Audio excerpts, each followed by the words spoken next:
केंद्रीय कॅबिनेटकडून एक देश एक निवडणूक प्रस्तावाला मान्यता। पुढील अधिवेशनामध्ये विधेयक आणणार। काँग्रेससह इंडिया आघाडीतील पक्षांचा संकल्पनेला विरोध।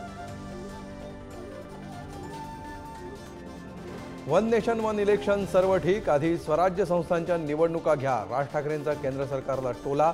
तर लोकांच्या निवडणुका होत नसतील तर सामान्यांनी जायचं कुठे, राज ठाकरेंचा सवाल। राज्याच्या महिला मुख्यमंत्री म्हणून सुप्रिया सुळे आणि रश्मी ठाकरे सक्षम। काँग्रेसच्या वर्षा गायकवाडांचं विधान।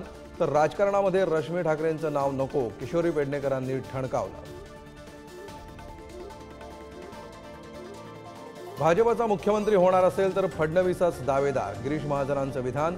तर मुख्यमंत्रीपदाचा निर्णय वरिष्ठ पातळीवर होईल, संजय शिरसाटांची प्रतिक्रिया। महायुतीची जागा वाटपाची चर्चा महिना अखेरपर्यंत पूर्ण करण्याचा प्रयत्न। तिन्ही पक्ष आग्रही असलेल्या जागांचा तिढा अमित शहा दिल्लीत सोडवणार। राहुल गांधींची जीभ छाटू नये तर जिभेला चटके द्यावे।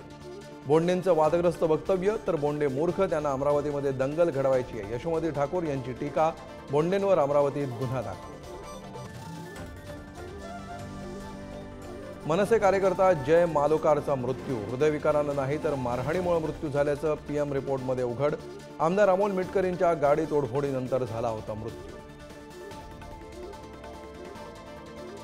बांगलादेशात हिंदूंवर अत्याचार होत असेल तर बीसीसीआयनंच त्यांना पायघड्या का घातल्या। बांगलादेश क्रिकेट संघाच्या भारत दौऱ्यावरून आदित्य ठाकरेंचा टोला।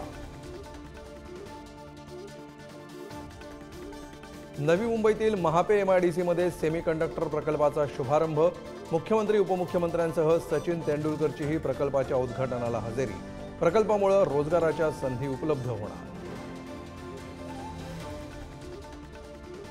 जम्मू काश्मीरमध्ये पहिल्या टप्प्यात 58.19% मतदान। कलम 370 रद्द केल्यानंतर पहिल्यांदाच विधानसभेची निवडणूक।